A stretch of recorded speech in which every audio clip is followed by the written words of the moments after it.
12 ராசிக்காரர்களுக்கான குரு பெயர்ச்சி பலன்கள்.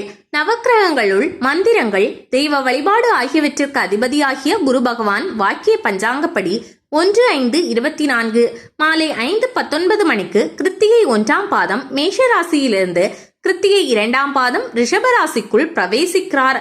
திருக்கணிதப்படி 1/5/24 பகல் 1 மணிக்கு மேஷ ராசியிலிருந்து ரிஷப ராசிக்குள் பிரவேசிக்கிறார். குழந்தைகள், வம்ச விருத்தி, சொர்ண அதாவது தங்க லாபம், பதவி உயர்வு ஆகியவற்றை தர சக்தியுள்ள குரு பகவான் மேஷ ராசியில் நுழைவதால் தேசத்தில் நன்மைகள் அதிகம் நடைபெறும்.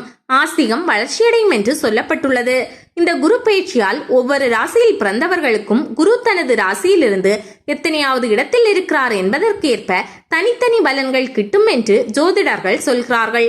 அதன் விவரம் வருமாறு: மேஷம் பராக்கிரமம், செல்வம், குடும்பத்தினருக்கு சுகம், தன்னுடைய வாக்கு பலிதமாகுதல்.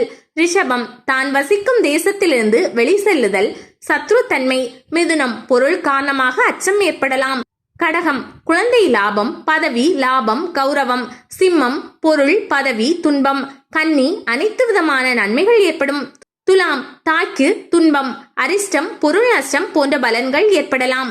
குரு 6ஆம் இடத்தில் இருந்தால் தீராத வியாதிகள் ஏற்படலாம்.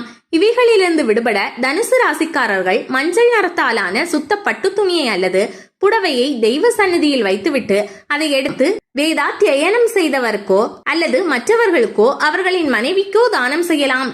இதனால் குடும்பத்தில் அனைவருக்கும் வியாதிகள் விலகி ஆரோக்கியம் கிடைக்கும். குரு 8ஆம் இடத்தில் இருப்பதால் ஏற்படும் இழப்பை ஈடு செய்ய துலாம் ராசிக்காரர்கள் கமண்டலு என்னும் வெள்ளி ஜாரி அல்லது வெண்கல கிண்டியை வைத்துக் கொண்டு தெய்வ சன்னதியில் தரையில் வைத்து நமஸ்காரம் செய்துவிட்டு அந்த தான பொருளை தகுந்த நபரிடம் பணிவுடன் கொடுக்க வேண்டும். இதனால் குரு கிரகத்தால் ஏற்படும் தோஷம் விலகும். விருச்சிகம் மங்கள நிகழ்ச்சிகளுக்கான யாத்திரை, பெண்ணால் சுகம், பிள்ளை பேறு. தனுசு விரோதிகள், மந்திரிகள் தொல்லை, வியாதி. மகரம் குழந்தை செல்வம், குழந்தைகளால் நன்மை, நல்லோர் சேர்க்கை, அரசாங்கத்தில் அனுகூலம்.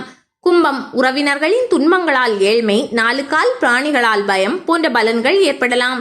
மீனம் இருப்பிட மாறுதல், இஷ்டத்தில் இருந்து பிரிவு, காரிய தடை.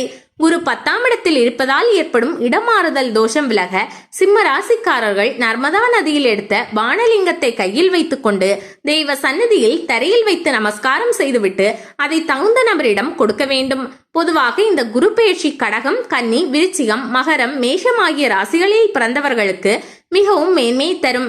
ரிஷபம், மிதுனம், சிம்மம், துலாம், தனுசு, கும்பம், மீனம் ஆகிய மற்ற ராசிக்காரர்கள் குரு பெயர்ச்சி பரிகாரம் செய்ய வேண்டும். குரு பெயர்ச்சி அன்றோ, அதாவது இன்று வியாழக்கிழமை புனர்பூசம், விசாகம், பூரட்டாதி நட்சத்திர நாளன்றோ காலையில் குளித்துவிட்டு தான பொருட்களில் ஏதாவது ஒன்றை துளசி மற்றும் தட்சணையுடன் சேர்த்து கையில் வைத்துக் கொண்டு அதில் சிறிது தண்ணீர் விட்டுக்கொண்டு தெய்வ சன்னதியில் தரையில் வைத்து நமஸ்காரம் செய்துவிட்டு அந்த தான பொருளை தகுந்த நபரிடம் பணிவுடன் கொடுக்க வேண்டும். இதனால் குரு கிரகத்தால் ஏற்படும் தோஷம் விலகும்.